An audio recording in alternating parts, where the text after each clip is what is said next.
अल्हम्दुलिल्लाह नहमदुहु व नस्तईनुहु व नस्तगफिरुहु व नु'मिनु बिही व नतवक्कलु अलैहि व नऊज़ु बिल्लाहि मिन शुरूरि अनफुसिना व मिन सय्यिआति अअमालिना।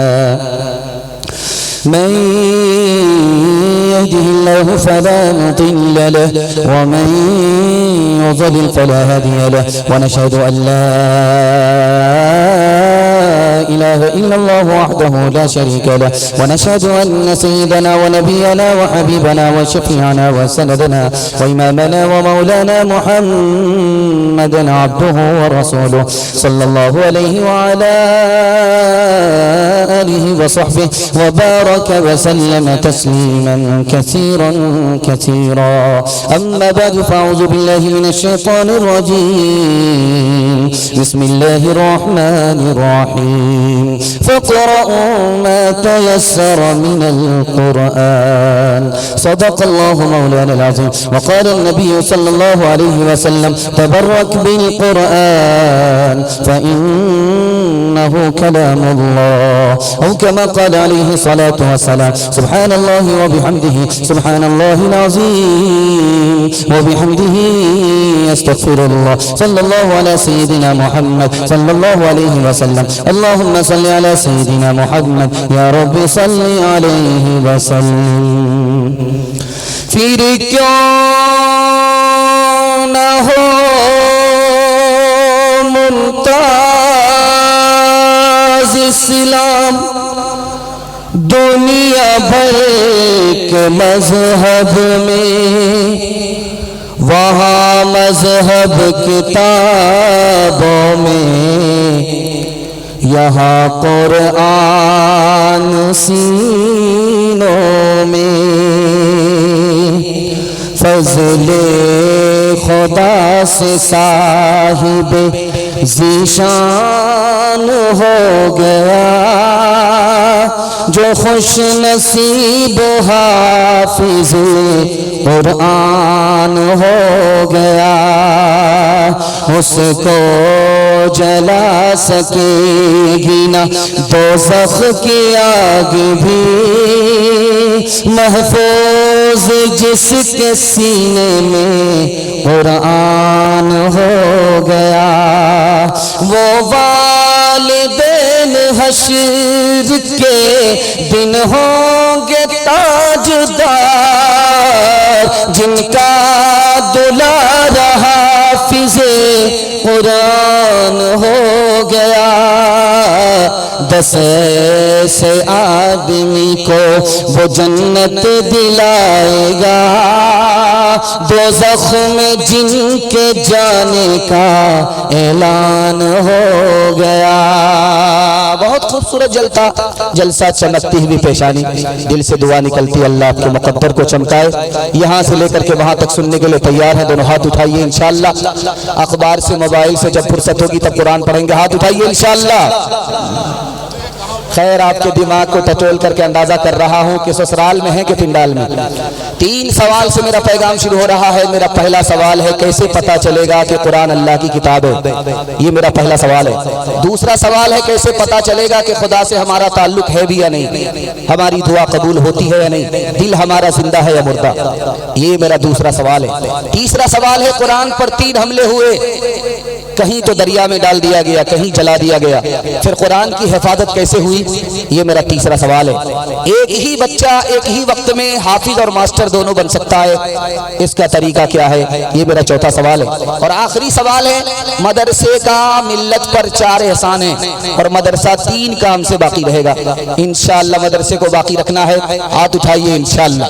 ध्यान से सुनिएगा, जल्दी से निकल जाएगा, बाईपास मजमा जा रहा है और तेजी के साथ औरतों के बयान तक मैं पहुंचने वाला हूं, आपको पहुंचाने वाला हूं। सब काम पहले होगा, शादी बाद में करेंगे। हाथ उठाइए इंशाअल्लाह।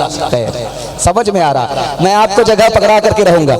ध्यान से सुनिएगा। मेरा पहला सवाल था, कैसे पता चलेगा कि कुरान अल्लाह की किताब है?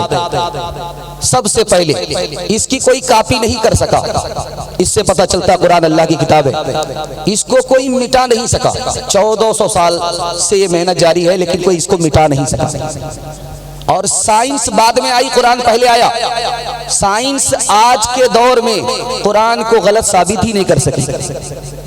कुरान अल्लाह की किताब, कैसे पता चलेगा कि खुदा से हमारा ताल्लुक है? कुरान से ताल्लुक है तो खुदा से ताल्लुक है, साफ बात है। अगर कुरान से ताल्लुक नहीं तो खुदा से कोई ताल्लुक नहीं, साफ बात। अगर दिल के अंदर कुरान मौजूद है तो ये दिल जिंदा है, अगर दिल से कुरान निकल गया तो ये दिल मुर्दा है। उसकी अलामत यह है कि जगाने के बाद भी नहीं जागता है। दुआ कबूल होती है, कैसे पता चलेगा? तिलावत है, कुरान पर अमल है तो दुआ कबूल है।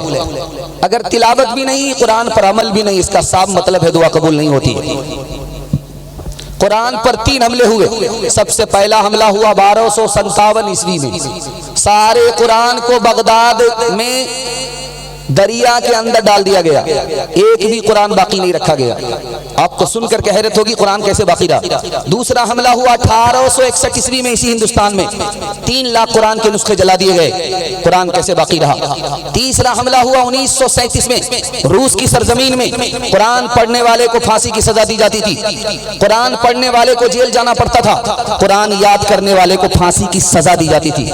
ऐसे आलम में कुरान कैसे बाकी रहा? मदरसे के छोटे छोटे बच्चे दर्जी की दुकान पर आकर के सिलाई के बहाने से कुरान सीख लेते थे, कुरान की हिफाजत फरमाई। इन्हीं बच्चों की वजह से मसमूम माहौल में भी कुरान की हिफाजत हुई। मदरसे के 4 एहसान है। सबसे पहला एहसान है, ये मदरसा नहीं होता तो इस्लाम बाकी नहीं रहता। मदरसे का दूसरा एहसान, अगर ये इस्लाम नहीं होता, मदरसा नहीं होता तो हम इंसान की बात तो दूर, मुसलमान की बात दूर, हम जानवर से भी बदतर होते। तीसरा एहसान मदरसे का, अगर ये मदरसा नहीं होता तो बच्चे को माँ मिलती, बाप नहीं मिलता, निकाह होता ही नहीं।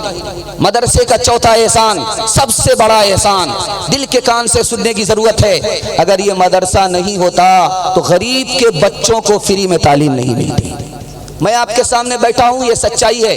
अगर आप पूछेंगे तुम्हारा कितना पैसा खर्च हुआ मदरसे में तालीम हासिल की, तो मैं कह सकता हूँ कि मुट्ठी भर पैसा मेरे बाप का खर्च हुआ, कौम का चंदा था, मदरसे का एहसान था। मैं पढ़ करके आपको बयान सुना रहा हूँ। अगर ये मदरसा नहीं होता तो गरीब के बच्चों को फ्री में तालीम नहीं मिलती।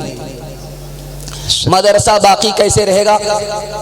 एक ही बच्चा एक ही वक्त में मास्टर हाफिज कैसे बनेगा? रास्ता मैं बता रहा हूँ। 5 साल आप उसको स्कूल में पढ़ाइए, जब 5 साल मुकम्मल कर ले तो स्कूल से हटा करके 3 साल के लिए आप मदरसे में दाखिल कर दीजिए। आपका बच्चा 3 साल में हाफिज बन जाएगा। उसका दिमाग इतना तेज होगा जैसे पत्थर पर चाकू तेज होता है। वो 3 साल का जो गैप हुआ, आप उसको ट्यूशन कराइए, वो बच्चा सबको पीछे छोड़ देगा, सबसे आगे निकल जाएगा। क्यों? जिसके लिए कुरान आसान, दुनिया की कोई किताब उसके लिए मुश्किल नहीं हो सकती है। मदरसा 3 काम से बाकी रहेगा। अपने बच्चे को मदरसे में भेज करके तालीम दिलाएंगे, हाथ उठाइए इंशाअल्लाह। मदरसे के लोगों की तौहीन नहीं करेंगे, ताजीम करेंगे, हाथ उठाइए इंशाअल्लाह। मदरसे को ताउन करेंगे, हाथ उठाइए इंशाअल्लाह। वादा होगा, चंदा नहीं होगा, हाथ उठाइए इंशाअल्लाह।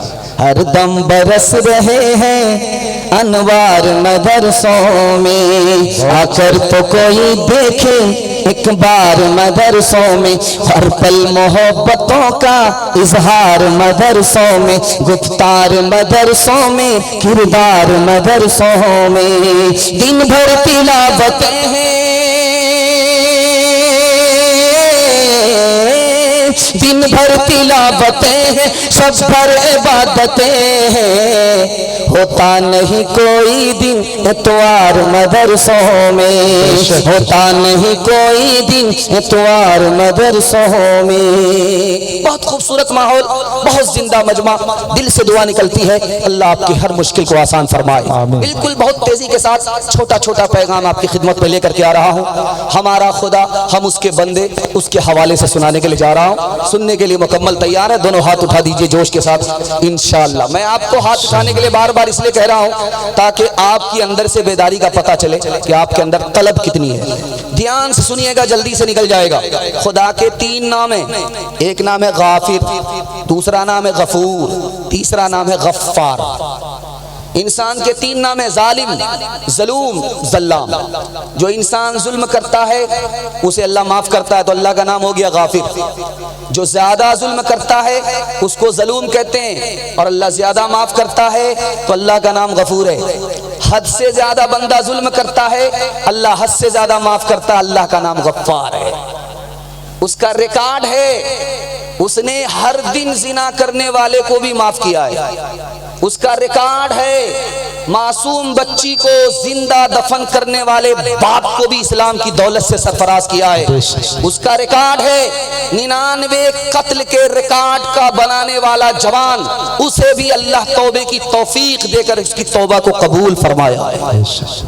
अच्छा, दुनिया से आप मांगिए, आपको खौफ होगा यार थोड़ा मांग लेते, ज्यादा मांगेगा तो नहीं देगा, लेकिन अल्लाह से ये खौफ ही नहीं है। जितना ज्यादा मांगो कोई फर्क नहीं पड़ता।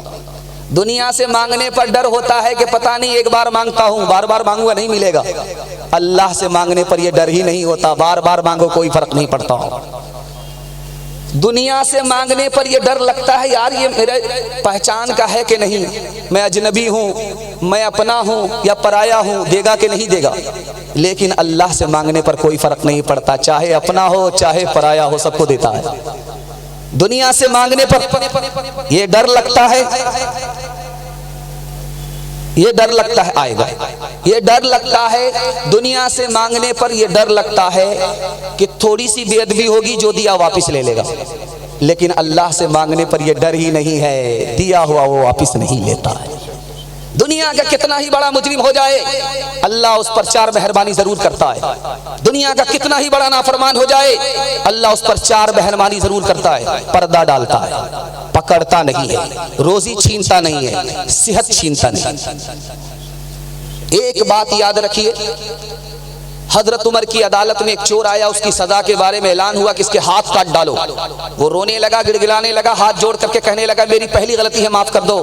हजरत उमर ने कहा ये हो ही नहीं सकता, मेरे खुदा की आदत के खिलाफ है, कोई पहली बार गलती करे उसको पकड़े। वो पर्दा डालता रहता है, डालता रहता है, जब बंदा बाज नहीं आता तब पकड़ लेता है।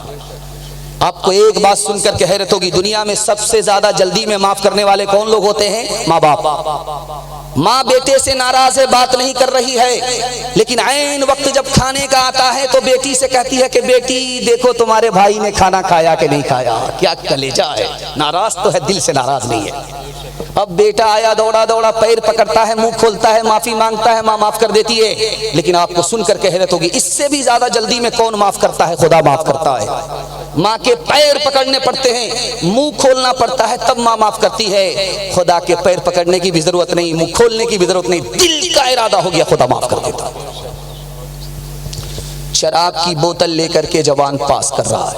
हजरत उमर ने देखा कि नीयत में खोट है, दाल काली मालूम हो रही है। हजरत उमर ने जवान से कहा, ओ जवान उधर से रास्ता काट करके नहीं, इधर से आओ। अब जवान का पेशाब रुक गया, यार हजरत उमर ने देख लिया शराब की बोतल है, इतनी कोड़े पड़ेंगे कि जनाजा उठ जाएगा। अब दिल दिल में कहता है खुदा से मेरे परवरदिगार इज्जत आबरू तो ही बचा सकता है। करीब आया, हजरत उमर ने कहा क्या है? दारू की बोतल है, दिखाओ। जवान की जबान से निकलता, नहीं हुजूर सिरका है। अच्छा सिरका है, अभी पता चल जाएगा। हजरत उमर ने जैसे ही ढक्कन खोला, अल्लाह ने शराब को सिरका बना दिया। जवान की तौबा कबूल हो गई। गुनाहों पे हूँ शर्मिंदा, इलाही दर गुजर कर दे, बड़ा मुजरिम हूँ मैं तेरा, इलाही दर गुजर कर दे। खता कोई नहीं छोड़ी, कोई सिया नहीं छोड़ा, बस अब करता हूँ मैं तौबा, इलाही दर गुजर कर दे। खिलौना हाथ का अपने बना रखा है शैतान ने, बना रखा है शैतान ने, बना ले अपना तो बंदा, इलाही दर गुजर कर दे। इंशाअल्लाह आज अज़ान होगी, कल नमाज पढ़ेंगे। बिल्कुल सही, जरा हाथ उठाइए। ये देखिए, हम तो हाफ पागल हैं, 12 बज जाने के बाद बैठे। आप फूल पागल हैं, पेशाब पखाना रोक करके बैठे। खैर अल्लाह हमारे सुनाने को आपके सुनने को बेहद कबूल फरमाए। सीरत के हवाले से दूसरा पैगाम आपकी खिदमत में बिल्कुल मुख्तसर वक्त में लेकर के आ रहा हूँ। डर लगता है कि कहीं बयान मुकम्मल होने से पहले पहले आप भाग न जाएं, लेकिन मुझे उम्मीद है कि मोहब्बत से आप सुन रहे हैं। मेरा बयान मुकम्मल होगा और आपको पता भी नहीं चलेगा इंशाअल्लाह। ध्यान से सुनिएगा। मदीना में जब दोपहर में सूरज सर पर होता है तो जमीन इतनी गर्म हो जाती है, इतनी गर्म हो जाती है जैसे कि चूल्हा गर्म होता है। उसमें जूते के साथ अगर पैर रखा जाए तो भी जल जाता है। लेकिन हजरत नानोतवी के लिए दुआ फरमाइए, कितने बड़े आशिक थे, अल्लाह उनकी कब्र को नूर से भर दे। मदीने में जूता खोल करके चल रहे। पूछा गया कि हजरत पैर नहीं जलेगा? का पैर जल जाए मुझे इसकी कोई परवाह नहीं है। डर ये लगता है कि जूता पहन करके चलूं, कहीं वही कदम न पड़ जाए जहां किसी जमाने में नबी का कदम पड़ा था। आता है तस्बीह लेकर के लोग आते हैं मक्का से उम्रा करके और मक्का से हज करके आते हैं, तोहफे में लोगों को तस्बीह पेश करते हैं। तो लोग बड़ी नाकदरी से उसके साथ सलूक करते हैं कि यार ये तो मेड इन चाइना है। मदीना तो है नहीं, मेड इन चाइना है। हजरत गंगोही के लिए दुआ फरमाइए, अल्लाह उनकी कब्र को नूर से भर दे। जब तस्बीह आती थी तो आंखों से लगाते थे और होठों से चूमते थे। हजरत ये तो चाइना का बना हुआ है। तो कहने लगे मैं मानता हूं ये चाइना का बना हुआ है, लेकिन इसलिए चूम रहा हूं कि मदीने की हवा लगी हुई है। तीसरा नमूना आपकी खिदमत में आ रहा है। हजरत सहारनपुरी दुआ कीजिए, अल्लाह उनकी कब्र को नूर से भर दे, पूरी मिल्लत की तरफ से उनको जज़ाए खैर अता फरमाए। वो कहते हैं मैंने पूरी जिंदगी में 3 दुआ मांगी है और आंखों से देखा 2 दुआ कबूल हो गई, 1 दुआ बाकी है, यही सबसे अहम दुआ है। हजरत 2 दुआ क्या कबूल हो गई? कहा कि अरब में इस्लामी हुकूमत आ गई है, मेरी दुआ थी कबूल हो गई। मैं हदीस की किताब लिख रहा था बज़लुल मजहूद, वो मुकम्मल हो गई, ये दुआ कबूल हो गई। अब एक आखिरी दुआ है, तीसरी दुआ है। अल्लाह से उम्मीद करता हूँ, दुआ करता हूँ कि ये दुआ कबूल हो जाए कि पैदा तो हिंदुस्तान में हुआ हूँ, जन्नतुल बकी में दफन होना नसीब हो जाए। आखिरी नमूना आपकी खिदमत में लेकर के आ रहा हूँ। इससे पहले बयान चल रहा था, हजरत शेखुल हदीस मौलाना ज़करिया रहमतुल्लाह अलैह के हवाले से आ रहा था। जानते हैं वो मदीना में किस तरह बैठते थे, किस तरह मदीने का इस्तकबाल करते थे? आपको सुनकर के हैरत होगी। वो जमीन पर बैठते थे, चटाई दूसरे के लिए बिछाई जाती थी, वो चटाई पर नहीं बैठते थे, उनके लिए चटाई बिछाई जाती थी। कहते थे यार मैं तो मदीने का कुत्ता हूँ, जमीन पर बैठना ही मुनासिब है, चटाई पर बैठना मुनासिब नहीं। आखिरी बात, आपका दिल बहुत मजबूत होगा। हिंदुस्तान से जो हवा चलती है और मदीना जाती है वो बिल्कुल ठंडी होती है, और जो मदीना से हिंदुस्तान आती है हवा वो गर्म होती है। पश्चिम की हवा है पूरब आ रही है और इधर की हवा पूरब की है पश्चिम जा रही है, ये ठंडी वो गर्म। हजरत नानोतवी से किसी ने मजाक किया कि मौलवी साहब हम मदीना मदीना करते रहते हो, लेकिन इसका जवाब दो, जो मदीने से हवा हिंदुस्तान आती है वो गर्म क्यों होती है, और हिंदुस्तान से जो हवा मदीना जाती है वो ठंडी क्यों होती है? अल्लाह पूरी मिल्लत की तरफ से उनको जज़ाए खैर दे। ऐसा जवाब दिया कि लाजवाब कर दिया। कहा कि देखो भाई, हिंदुस्तान से जो हवा मदीना जाती है वो मारे खुशी में जाती है कि नबी के शहर को देखने के लिए जा रही है, नबी की जियारत करने के लिए जा रही हूँ, मारे खुशी के सर से लेकर के पैर तक ठंडी हो जाती है। लेकिन जो हवा मदीने से हिंदुस्तान आती है उसको गम होता है, नबी से जुदा हो रही हूँ, नबी के शहर से जुदा हो रही हूँ। गम में हवा गर्म हो जाती है, इसलिए वो हवा गर्म है, ये हवा ठंडी है। इंशाअल्लाह सब काम पहले होगा, हज उम्रा बाद में करेंगे, हाथ उठाइए इंशाअल्लाह। खैर, एक मजनू, वो अशफाक बराइची ने सही कहा था, ये 50 रुपए लेकर के आ रहा दीवाना ही है। शौक़ो नियाज़ इज्ज़ के सांचे में ढल के आ, वो कूचे हबीब है पलकों पे चल के आ। उम्मत के औलिया भी अदब से है दम बखुद, ये बारगाह सरवरे दी है संभल के आ। सोजो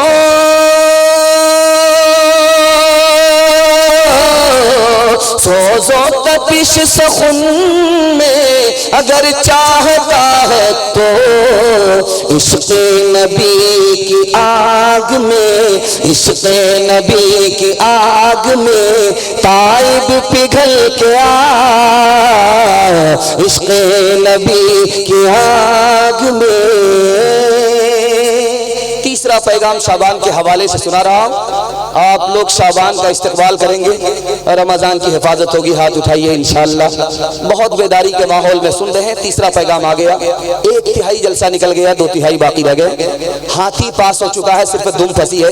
एक झटके में इंशाअल्लाह वो भी पास हो जाएगा। ध्यान से सुनिएगा। 3 दिन होते हैं और 3 महीने होते हैं। अपना कौन सा दिन है, अपना कौन सा महीना है। एक दिन गुजर गया, वो अब हाथ आने वाला नहीं है। एक दिन आने वाला है, पता नहीं जिंदा रहेंगे कि नहीं, वो भी हमारा नहीं है। जिस दिन के अंदर हम चल रहे हैं यही हमारा है। कमाना है तो इसी में कमाना है। जो कमाना है वो आज कमाना है, जो अभी कमाना है आज वो अभी कमाना। 3 महीने थे, 1 महीना गुजर गया, उसका नाम था रजब। अब वो वापिस नहीं आएगा। दूसरा महीना आने वाला है रमजान। पता नहीं जिंदगी साथ देगी कि नहीं देगी, हम जिंदा रहेंगे कि नहीं। तीसरा महीना चल रहा है शाबान, यही हमारा है। इसकी कदर कर लेंगे। अल्लाह हो सकता है कि रमजान की बरकत से हमें महरूम ना फरमा। 4 दिन कमाने के हैं, 4 रात कमाने की हैं। पहला दिन जुमा का दिन, दूसरा दिन ईद का दिन, तीसरा दिन अरफा का दिन, चौथा दिन आशुरा का दिन। 4 दिन कमाने। उसी तरह 4 रातें कमाने की हैं। एक रात है जुमे की रात, दूसरी रात है ईद की रात, तीसरी रात है शबे कदर रमजान में, चौथी रात है जो सामने आने वाली है शबे बारात। शबे बारात की 2 खूबी है। पहली खूबी यह है कि मगरिब के बाद ही अल्लाह की तरफ से ऐलान होता है, मैं तुम्हें रोजी दूंगा, रोजी मांग करके तो देखो। मैं तुम्हें माफ करूंगा, तौबा करके तो देखो। मैं तुम्हें शिफा दूंगा, अपनी बीमारी के लिए दुआ मांग करके तो देखो। और दूसरी खूबी क्या है कि हमारे खिलाफ, हमारे हक में फैसला होता है। इस रात में शबे कदर में फर्क क्या है दिखाने के लिए जा रहा हूं। शबे कदर को छुपाया गया, शबे बारात को बताया गया। ये राज एक लाइन में बता रहा हूं। शबे कदर नजात की रात है, और अगर बता दी जाती तो लोग उसी पर भरोसा कर लेते, जिंदगी में कुछ नहीं करते। इसलिए उस रात को छुपाया गया। और ये फैसले की रात है, शबे बारात है। हमारे हक में फैसला होगा, हमारे खिलाफ फैसला होगा, इसलिए बता दिया गया ताकि सोते सोते न रह जाएं, हम अपने अंजाम से बेखबर ना हो जाएं। इसलिए इस रात को बताया गया। इस रात में सिर्फ 3 काम आपको करने हैं। हाथ उठा करके वादा कीजिए, अल्लाह की इबादत करेंगे इंशाअल्लाह। अगले दिन रोजा रखेंगे इंशाअल्लाह। मुर्दों का इसाले सवाब करेंगे इंशाअल्लाह। नाम मुर्दे का होगा, काम अपना होगा इंशाअल्लाह। खैर, मालिक ने नौकर से कहा कि देखो रात हो रही है, सफर जारी नहीं रखना, खत्म करते हैं। ये घोड़ा है, तुम घोड़े की हिफाजत करो, मैं सोता हूँ। आँख खुली तो पूछा कि घोड़ा है? कहा कि मालिक घोड़ा है। कहा आसमान की तरफ क्यों देख रहा है? कहा आसमान की तरफ इसलिए देख रहा हूँ कि अल्लाह ने बगैर खूटे के आसमान को कैसे खड़ा कर दिया। अरे बेवकूफ, घोड़े की तरफ देखो कहीं घोड़ा ना चला जाए। कहा बेफिक्र रहिए, सोइए, आपको फर्क नहीं पड़ता। मालिक सो गया। फिर आंख खुली तो नौकर से पूछा कि अरे कहाँ देख रहा? कहा जमीन के नीचे देख रहा हूँ कि अल्लाह ने पानी पर जमीन को कैसे बिछा दिया। अरे घोड़ा है कि नहीं? कहाँ, वो अपनी जगह पर है, आप सोइए, कोई फर्क नहीं पड़ता। अरे अल्लाह का बंदा, कहीं इधर उधर के चक्कर में मेरा घोड़ा ना चला जाए। जब तीसरी बार आंख खुली और नौकर से पूछा कि घोड़ा है? का घोड़ा तो नहीं है, वो तो चला गया। तो कहा अब क्या सोच रहा? का मैं ये सोच रहा हूँ कि इल्जाम अब जागने वाले पर होगा या सोने वाले पर होगा। ये किसने मोहब्बत से डाली निगाहें के आलम में फिर से बहार आ रही है। ये किसने मोहब्बत से डाली निगाहें के आलम में फिर से बहार आ रही है। ये किसने मोहब्बत से डाली निगाहें के आलम में फिर से बहार आ रही है, कि आलम में फिर से बहार आ रही है। जो दिन आ रहा है भला आ रहा है, जो रात आ रही है खुशी आ रही है। जो दिन आ रहा है भला आ रहा है, जो रात आ रही है खुशी ला रही है। बड़े बूढ़ों के हवाले से सुनाने के लिए जा रहा हूँ। बहुत खूबसूरत पैगाम, जिनकी दाढ़ी सफेद हो गई है, जिनका बेटा जवान हो गया है, उनके हवाले से सुनाने के लिए जा रहा हूँ। बहुत ध्यान से सुनिएगा, ये पूरे जलसे का खुलासा है जो मैं आपके सामने रखने के लिए जा रहा हूँ। आदमी बखील क्यों होता है, कंजर क्यों होता है, कंजूस क्यों होता है, फूटी कौड़ी नहीं देता है, ये राज आपको बता रहा हूँ। हराम क्यों कमाता है, जहन्नम में क्यों जाता है। आदमी कंजूस क्यों है, बीवी बाल बच्चे की मोहब्बत में। जैसे ही जेब में हाथ आता है, बाल बच्चे की तरफ ध्यान गया तो वो हाथ बाहर ही नहीं आता, चंबुक की तरह जेब में गिरफ्त हो जाता है। और आदमी हराम क्यों कमाता है, बीवी बाल बच्चे के ताने की वजह से। दुनिया कहां से कहां पहुंच गई, तुम वहीं के वहीं रह गए। अब आंख बंद करके कमाने लगा, लूट करके ला रहा है, कूट करके खा रहा है। अब मैं आपको बताने के लिए जा रहा हूं कि आदमी जहन्नम में क्यों जाएगा। नेकियां तो बहुत कर ली थी, लेकिन बीवी ने बर्बाद कर दिया, बच्चे ने बर्बाद कर दिया, खाली हाथ हो गया। जहन्नम में जा रहा है तो बीवी बाल बच्चे की वजह से जा रहा है। दुनिया में बदनसीब कौन है, उम्र तो लंबी है, नेकी भी अच्छी है, ये आदमी खुशनसीब है। और बदनसीब वो है, उम्र तो लंबी है लेकिन नेकी नहीं है, ये बदनसीब है। हर आदमी जब बूढ़ा होता है तो उसमें दो चीज जवान होती है, लालच और लंबी उम्मीद। हर इंसान के तीन भाई हैं, दो भाई साथ नहीं देंगे, एक ही भाई साथ देगा। आदमी मर जाएगा, कब्र में पहुंच जाएगा, उसकी दौलत घर ही में रह जाएगी, साथ नहीं जाएगी। दूसरा भाई जो साथ नहीं देगा, रिश्तेदार हैं, कब्रिस्तान लेकर के आएंगे, दो मुट्ठी मिट्टी दे करके ऐसे भागेंगे, लगता है कि कब्र से मुर्दा निकल करके पकड़ने वाला। वो रुकेंगे नहीं, साथ नहीं देंगे। तीसरा भाई साथ देगा, वो हमारा अमल है, उधर ध्यान ही नहीं है। मैं आपसे पूछूंगा पूरे मजमे में कि जाहिल किसको कहते हैं, महाजाहिल किसको कहते हैं, तो पता नहीं क्या जवाब आएगा। हजरत उमर ने अपने शागिर्द से पूछा कि बेटा बताओ जाहिल किसको कहते हैं। कहा हुजूर जाहिल इसको कहते हैं जो अपनी दुनिया बनाए अपनी आखिरत बर्बाद करे, इसको जाहिल कहते हैं। अच्छा बास बेटे, बहुत अच्छा जवाब दिया। अब दूसरे सवाल का जवाब दो, महाजाहिल किसको कहते हैं जो जाहिलों का बाप है। कहा हुजूर पता नहीं। हजरत उमर ने कहा कि महाजाहिल वो है जो दूसरे की दुनिया बनाए अपनी आखिरत बर्बाद करे, उसको तो दुनिया मिल गई, इस बदनसीब को क्या मिला। शादी के मौके से आप देखेंगे बेटा खामोश रहता है, मुंह में पट्टी लगा करके बैठा रहता है, और बाप वकील बन जाता है, वकालत करने लगता है। क्या कहता है बेटी वाले से, यार मैं तो हाजी आदमी हूँ, नमाजी आदमी हूँ, अल्लाह ने क्या कमी दे रखी है, मुझे कुछ नहीं चाहिए, अगर 4 चक्का दे दीजिएगा तो क्या फर्क पड़ेगा, आप ही की बेटी आएगी और जाएगी। हमें कुछ नहीं चाहिए, अल्लाह ने क्या कमी दे रखी है, सब कुछ दे रखा है, अगर सामान डबल डबल दे दीजिएगा तो क्या फर्क पड़ेगा, एक पर दामाद आराम करेगा, एक पर बेटी आराम करेगी। कितना बड़ा सियाना है, काम भी निकालना चाहता है, बदनाम भी नहीं होना चाहता।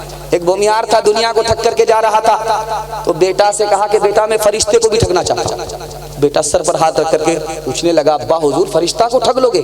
2 मिनट में करना यह है कि मैं जब मर जाऊं तो मुझको पुरानी कब्र में दफन करना, नई कब्र में दफन मत करना। कहा अब्बा हुजूर नया मुर्दा नई कब्र में जाता है, आप पुरानी कब्र में क्यों जाते हो? तो कहा कि पुरानी कब्र में जब दफन होंगे फरिश्ता आएगा पूछने के लिए, तो कहेंगे क्या बार बार दिमाग खराब करने के लिए आ गए, एक बार तो पूछ करके गए हो, क्या बार बार दिमाग खराब करने के लिए आ गए। इंसाफ से बताइए, दिल पर हाथ रख करके बताइए, ये जो गाड़ी मिली किसको मिली? बेटी दामाद को। ये जो सामान मिला किसको मिला? बेटी दामाद को। इस बानर बाप को क्या मिला? नाना की हुंडी। ये दूसरे की दुनिया बना रहा, अपनी आखिरत बर्बाद कर रहा है। तो बदिया ला दे बैल भरे जो पूरब पश्चिम जाएगा, या सूद बढ़ा कर लाएगा या टोटा घाटा पाएगा। कज़ाक अजल का रस्ते में जब भाला मार गिराएगा। धन दौलत नाती पोता क्या, धन दौलत नाती पोता क्या, एक कुंबा काम न आएगा। सब ठाट पड़ा रह जाएगा जब लाज चलेगा बंजारा। जब चलते चलते रस्ते में ये गोंद तेरी ढल जाएगी। एक बदिया तेरी मिट्टी पर फिर घास न चरने आएगी। ये खेत जो तोला दी है सब हिस्सों में बट जाएगी। धी पूत जनवाई बेटा क्या, धी पूत जनवाई बेटा क्या, बंजारन पास न आएगी। सब ठाट पड़ा रह जाएगा जब लाज चलेगा बंजारा। बहुत खूबसूरत जलसा और आधा से ज्यादा गुजर गया। जवानों को सुनाने के लिए जा रहा हूँ, जवान लोग सुनने के लिए तैयार है। दोनों हाथ उठाइए इंशाअल्लाह। बहन से ज्यादा साली पर मेहरबान होंगे, हाथ उठाइए इंशाअल्लाह। खैर वह हकीकत में मजनू है। ध्यान से सुनिएगा, जल्दी से निकल जाएगा। जवानों के हवाले से आ रहा है, बहुत खूबसूरत पैगाम आपकी खिदमत में लेकर के आ रहा हूं। नाफरमान बेटा, नालायक बेटा कौन होता है, जल्दी से नमूना निकल जाएगा। डिस ब्रेक मार करके आप हमारी तरफ ध्यान दीजिए, जल्दी से निकल जाएगा। पहली बार बहू ससुराल आई, उसने देखा कि सास बहुत बूढ़ी है, उठ नहीं सकती है, बैठ नहीं सकती है। उसने अपने शौहर से कहा कि इस बुढ़िया को अगर रखोगे घर में तो मैं रहने के लिए तैयार नहीं। उसने अपनी माँ को जंगल में ले जाकर के छोड़ दिया बीवी को खुश करने के लिए। अब उसने सोचा कि मेरी माँ मर गई होगी, भेष बदल करके वो जंगल में गया कि बला टल गई कि नहीं।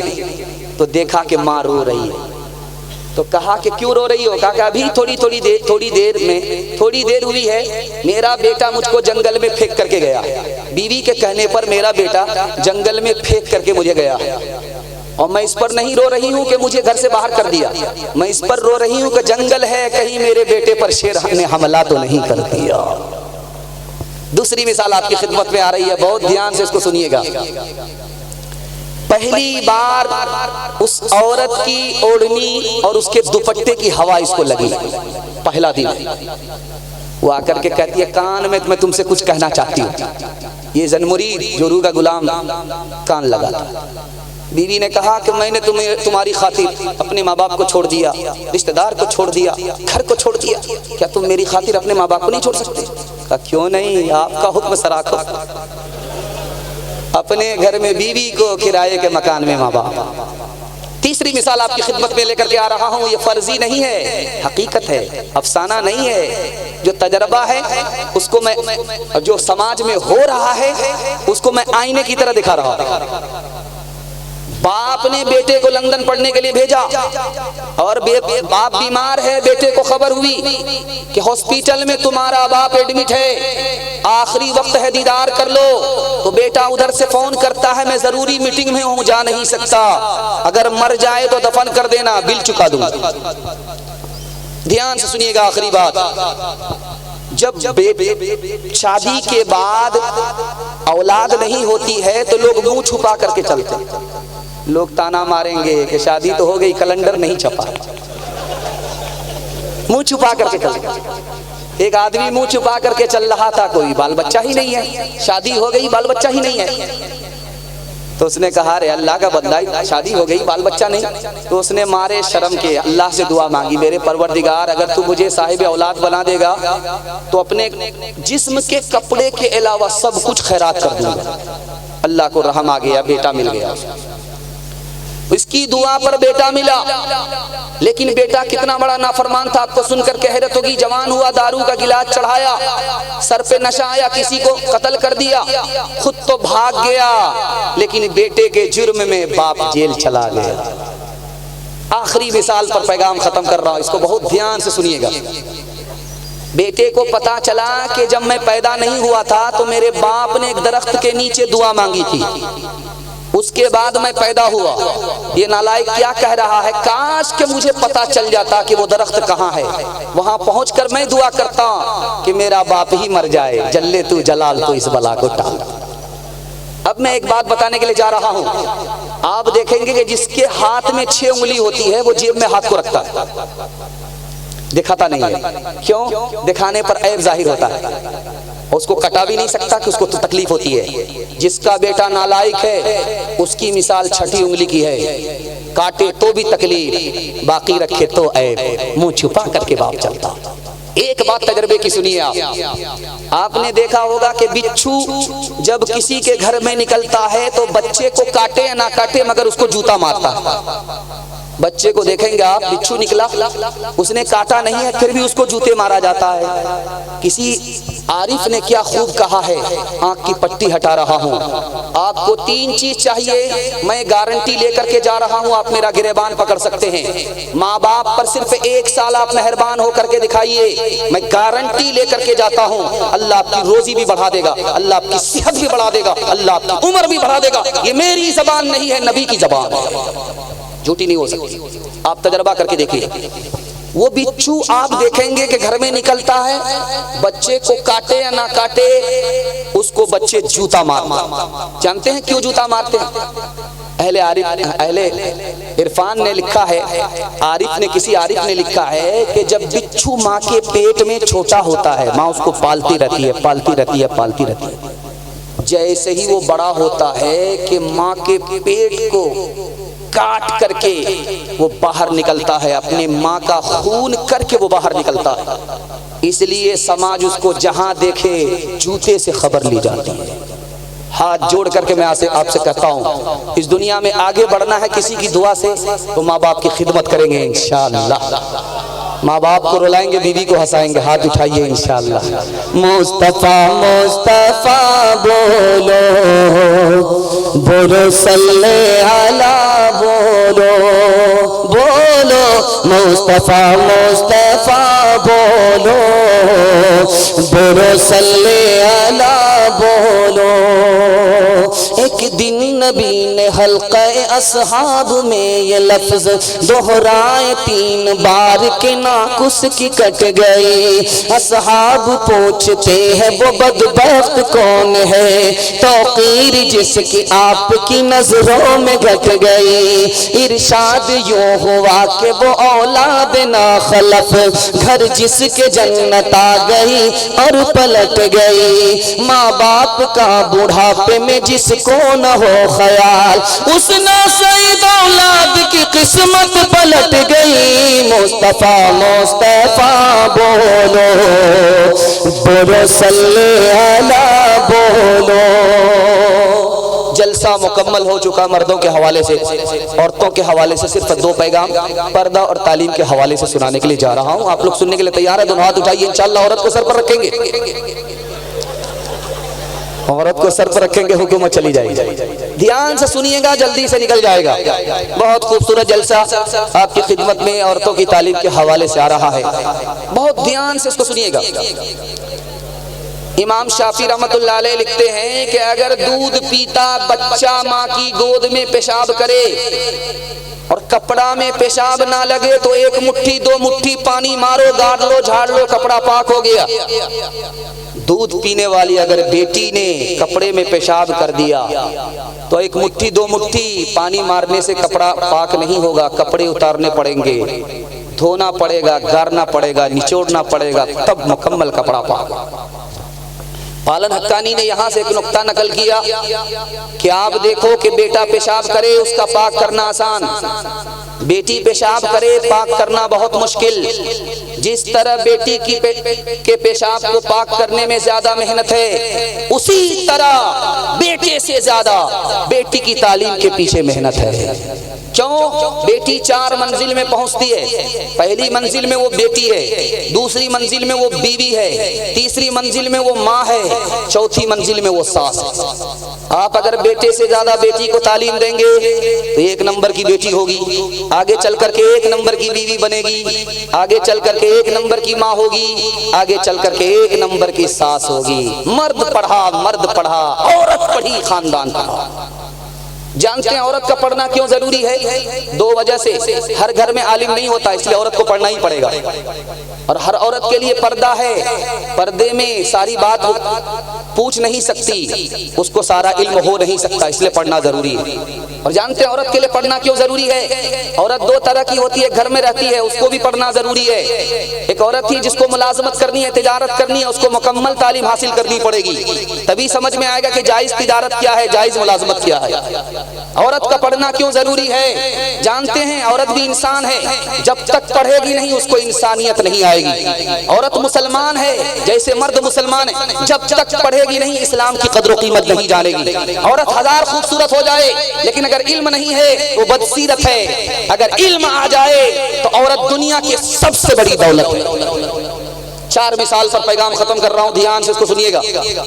बेटी के घर बाप आया, बेटी ने बिस्तर समेट दिया, तो बाप ने कहा कि क्या बेटी, मैं इस बिस्तर के लायक नहीं हूं, या ये बिस्तर मेरे लायक नहीं है? तो बेटी का जवाब सुनिए, आप अल्लाह और उसके रसूल के दुश्मन हो, ये रसूल का बिस्तर है, इस बिस्तर के लायक तुम नहीं हो, चे जाए कि तुम इस बिस्तर के लायक हो। बेटी के इस जुमले ने बाप को झिंझोड़ करके रख दिया। इस्लाम की तलब हुई, फिर कलमा पढ़कर मुसलमान हो गया। इधर माँ है, इधर बाप है, बीच में बेटा है। माँ मुसलमान है, बाप मुसलमान नहीं है। बाप कह रहा बेटा भूल से मुसलमान मत होना, माँ कह रही है बेटा जैसे मैं मुसलमान हूँ तुम मुसलमान हो जाओ। उस मासूम को देखिए, कभी माँ की तरफ देख रहा, कभी बाप की तरफ देख रहा, कभी माँ की तरफ देख रहा, कभी बाप की तरफ देख रहा। माँ का जादू चल गया, बेटा कलमा पढ़कर मुसलमान हो। तीसरी मिसाल आपकी खिदमत में लेकर के आ रहा हूं, बहुत ध्यान से इसको सुनिएगा। बीवी मर गई, 2-4 दिन शादी के हुए, बीवी मर गई। अब इतना मायूस हुआ कि फैसला ले लिया कि अब मुझे निकाह करना ही नहीं। बहन को पता चल गया, जल्दी से आई, कहा भाई साहब क्या बात है, तुम दूसरी शादी नहीं करोगी? कहा नहीं। कहा भाई साहब बहुत बड़ा नुकसान है, शादी कर लो, तुम्हारी नेक औलाद होगी, तुमको हर सांस के बदले अल्लाह सदके का सवाब देगा। इरादा बदल गया। आखिरी मिसाल पर पैगाम खत्म कर रहा हूं। हज्जाज बिन यूसुफ का दरबार है, 3 आदमी गिरफ्तार हैं। एक औरत रोती हुई आई, कहा तुमने मेरे बेटे को गिरफ्तार किया है, मेरे शौहर को गिरफ्तार किया है, मेरे भाई को गिरफ्तार कर दिया है, छोड़ दो। हज्जाज बिन यूसुफ ने कहा मेरे कट्टर दुश्मन हैं, 2 को फांसी पर चढ़ा करके रहूंगा, एक ही को छोड़ सकता हूं। अब तुम्हारी मर्जी, जिसको छोड़ाओ, जिसको फांसी के हवाले करो। अब उस औरत का कितना सख्त इम्तिहान होगा कि किसको बचाए और किसको मौत के हवाले करे। 5 मिनट में उस औरत ने फैसला लिया। कितना जबरदस्त फैसला है। बहन पर सितम करने वाले आज से तौबा कीजिए कि बहन के ऊपर सितम नहीं करेंगे। तारीख में बहन का कितना बड़ा किरदार है दिखाने के लिए जा रहा हूं। उसने कहा मेरे भाई को छोड़ दो। भाई को छोड़ दिया गया, बेटे को फांसी हो गई, शौहर को फांसी हो गई। अब हज्जाज सर पकड़ करके बैठ गया, ये औरत तू कितनी संगदिल है, तूने बेटे को नहीं बचाया भाई को बचाया, तूने शौहर को नहीं बचाया भाई को बचाया। उस औरत का जवाब सुनिए। उस औरत ने कहा कि मैं जवान हूँ, मेरी शादी हो जाएगी, मुझको शौहर मिल जाएगा, खुदा मेहरबान हुआ तो मुझको बेटा भी मिल जाएगा, लेकिन मेरे माँ बाप मर चुके हैं, भाई नहीं आएगा। इंशाअल्लाह काम ज्यादा लेंगे, तालीम कम देंगे। हाथ उठाइए।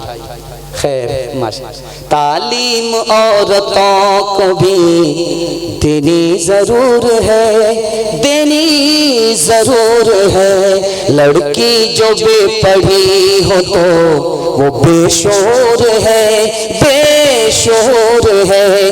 उसने मुआशरत में सरासर फतूर है, और इसमें वालिदैन का बेशक कसूर है, बेशक कसूर है।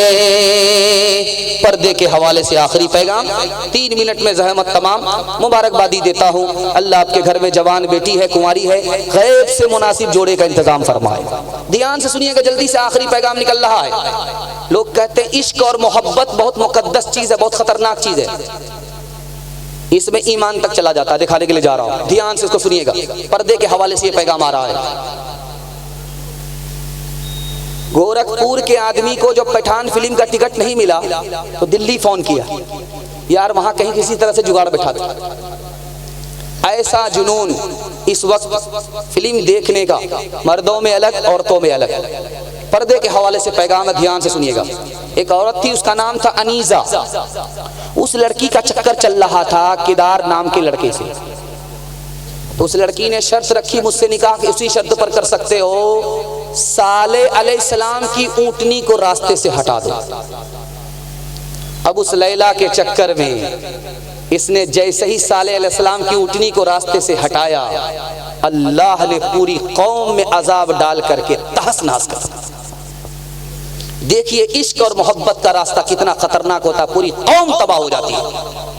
और आपको सुनकर कह हैरत होगी, एक औरत थी, उसका नाम था कतामा। उसका चक्कर चल रहा था अब्दुर्रहमान इब्ने मलजम से। उसने शर्त लगा दी, मुझसे निकाह उसी सूरत में करोगे जब तक हजरत अली को रास्ते से न हटा दो। उस बदनसीब ने उस लड़की को हासिल करने के चक्कर में हजरत अली पर हमला कर दिया। इश्क और मोहब्बत ने खलीफे चहारुम को शहादत तक पहुंचा दिया। कितनी खतरनाक चीज दिखाने के लिए जा रहा हूं। माँ बाप की पसंद से शादी नहीं करेंगे।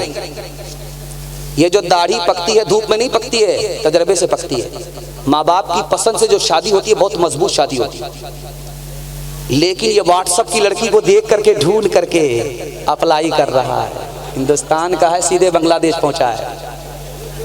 अब वो लड़की एक नंबर की पाकिटमार होती है, उसको पता होता किस लड़के के पास ज्यादा पैसा होता है, उसी से चक्कर चलाती है। जब पैसे की मालिक हो जाती है तो पीछे से एक जोर की लात मारती है। ये धोबी का गधा न घर का रहता है न घाट का रहता है, कहीं का नहीं रहता। अब देखिए कि इश्क और मोहब्बत में लड़का लड़की गिरफ्तार है, उसके बाद शादी कर लिया, शादी खत्म हो गई, निकाह टूट गया। कैसे टूटा ये राज आपको बता रहा हूं। लड़की भी जोश में होती है,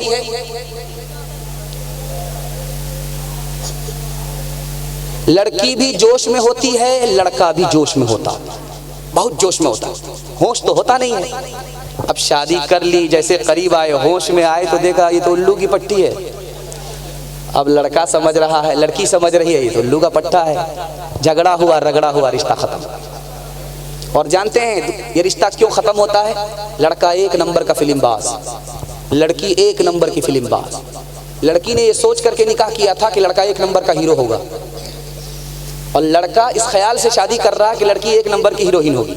जब करीब आए, एक दूसरे का ऐब नजर आया, तब समझ में आया ये हीरो क्या है, तो डबल जीरो है। रगड़े पर रिश्ता खत्म। और जानते दुनिया में सबसे बड़ा झूठ कौन है? दिखाने के लिए जा रहा हूं। औरतों के सामने लड़का आता है जहर लेकर के और कहता मैं तुमसे शादी करूंगा, आबरू हवाले करो। जिस चीज को शादी के बाद हवाले की जाती है उसको पहले हवाले कर दिया। देखिए इस लड़की का कितना बड़ा खसारा है। अब ये मतलब निकाल करके अलग हो जाता है, शादी नहीं करता। अब इससे जब पूछा जाता है भी शादी क्यों नहीं कर रहे, तुमने तो वादा किया था, आबरू तो इसी हवाले से ही तुमने लूटा था। तो ये कहता मेरी माँ तैयार नहीं है, बाप तैयार नहीं है। मतलब निकल गया, पहचानते। और जानते हैं ये निकाह क्यों नहीं करता? वजह ये है, ये समझता है कि लड़की मुझसे धोखा खा गई, मेरे से निकाह होगा, मुझसे निकाह होगा, कोई और इसको धोखा देगा, उससे धोखा खा जाएगी, इसलिए मतलब निकालता है, निकाह नहीं करता। दिखाने के लिए जा रहा हूं, अगर लड़की दीनदार होगी तो लड़के के धोखे को पकड़ लेगी, लड़के के धोखे में नहीं आएगी। लड़की आगे आगे जा रही थी, लड़का पीछे पीछे आ रहा, तो लड़की ने पलट करके लड़के को देखा कि क्यों साहब, जान न पहचान, इधर कैसे आए मेहमान? तो लड़का कहता मैं तुम पर आशिक हूँ। अच्छा आशिक हो? 2 मिनट में पता चल जाए। अरे मुझ पर क्या आशिक हो? मेरे पीछे जो मेरी बहन आ रही है मुझसे ज्यादा खूबसूरत है। अगर आशिक हो ना तो उस पर आशिक हो जाओ। अब लड़का इसको छोड़ करके उधर ताक झांक करने लगा। लड़की ने मुंह पर जोर से तमाचा।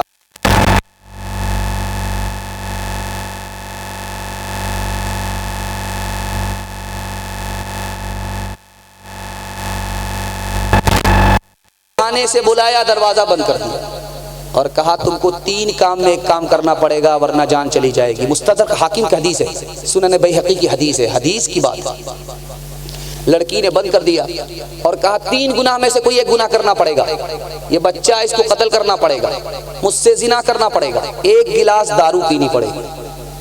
उसने सोचा यार मासूम को कत्ल करूंगा ये भी बहुत बड़ा गुनाह, जिना करूंगा ये भी बहुत बड़ा गुनाह, सबसे छोटा गुनाह उसने शराब को समझा।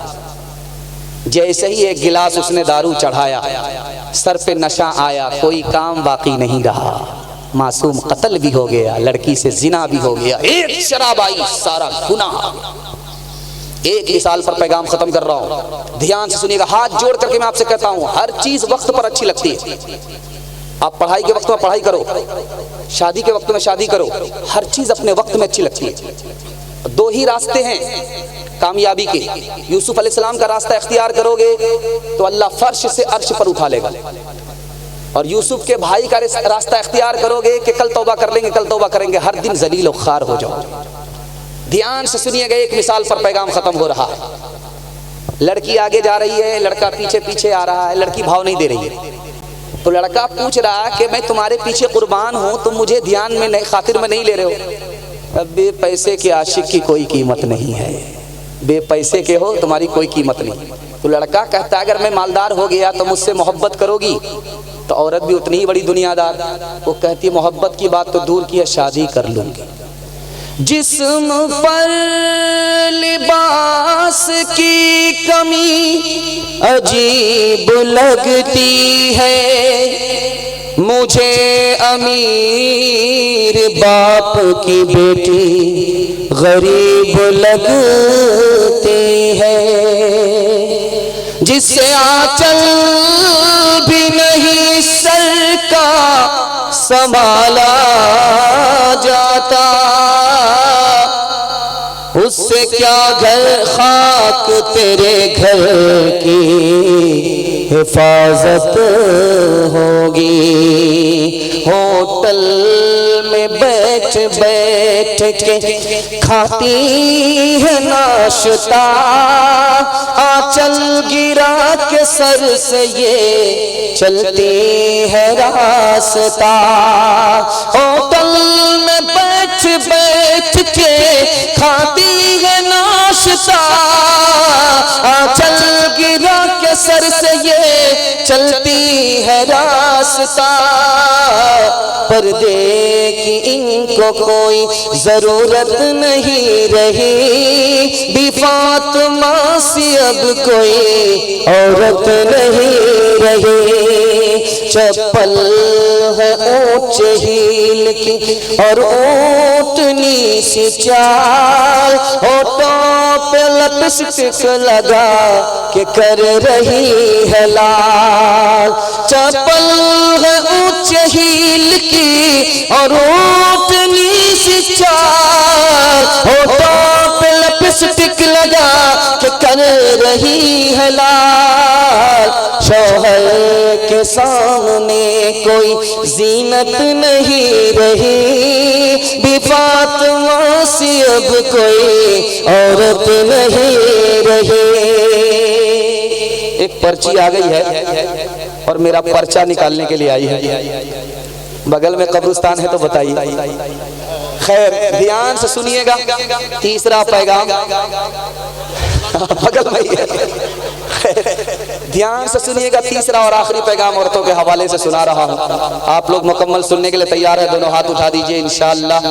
बीवी से पूछ करके माँ बाप को खर्चा देंगे, हाथ उठाइए इंशाअल्लाह। नहीं सही जा रहा।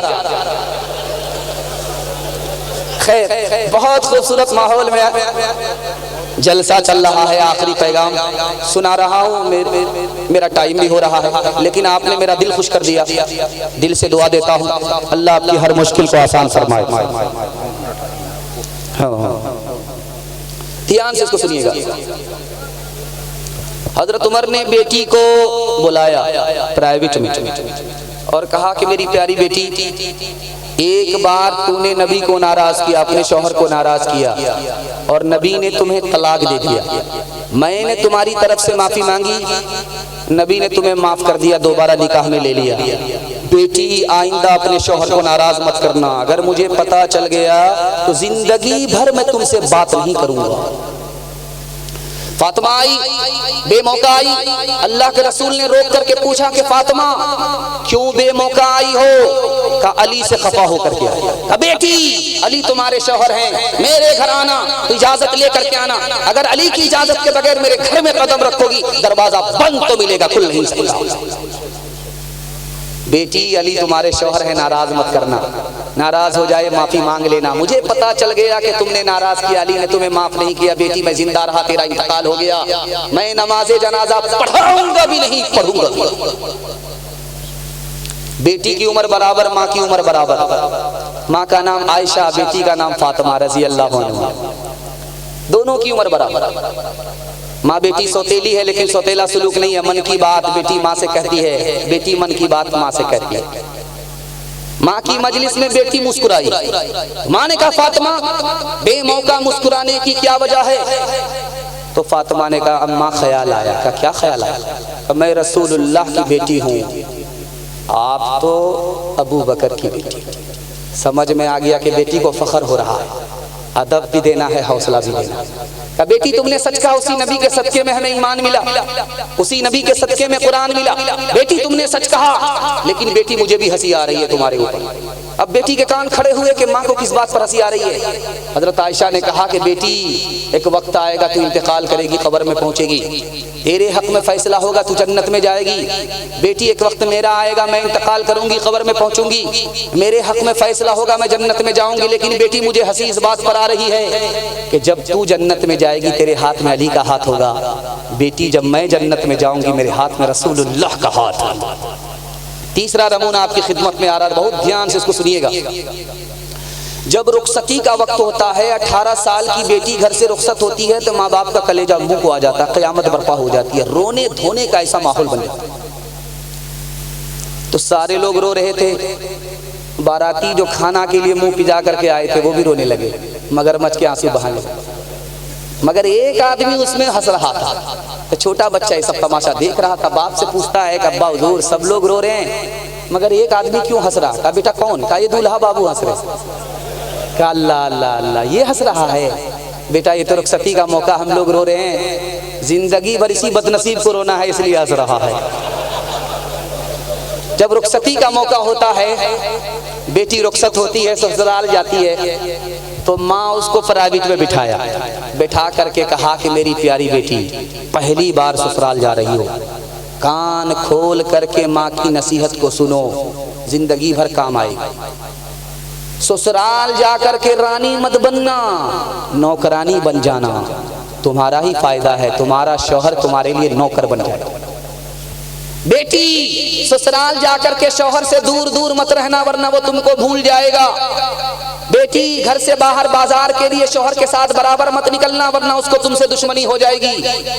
बेटी जब घर में शौहर रहे तो टीचर फटीचर मत रहना, पुराने कपड़े मत पहनना, साफ सुथरे नए कपड़े पहन करके रहना, वजू करके रहना, आंख में सुरमा लगा करके रहना बेटी, ताकि जब शौहर तुमको देखे तो उसकी आंख भी ठंडी हो, उसका दिल भी खुश हो जाए। आखिरी बात आपकी खिदमत में लेकर के आ रहा, जब ससुराल से पहली बार बेटी घर आती है तो घर की सारी औरत घेर लेती है, सवाल जवाब होता है।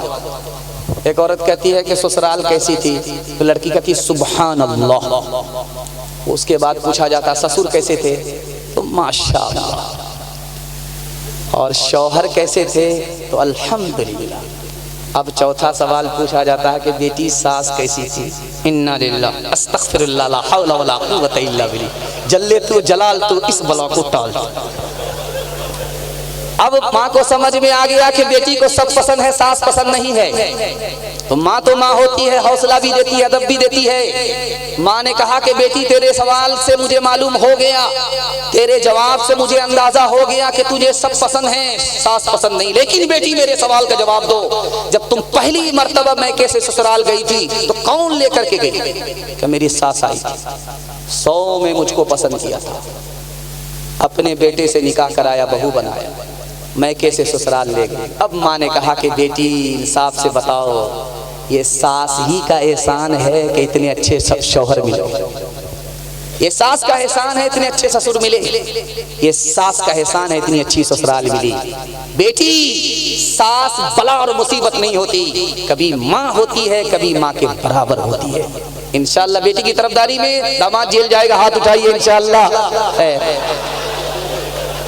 हजरत फातिमा की तरह उम्र भर ऐसा किरदार होते ससुराल में। हजरत फातिमा की तरह उम्र भर ऐसा किरदार होते ससुराल में। हजरत फातिमा की तरह उम्र भर ऐसा किरदार होते ससुराल में। सास तेरी जमाने से कहती फिरे कुछ नहीं चाहिए बस बहू सास हो।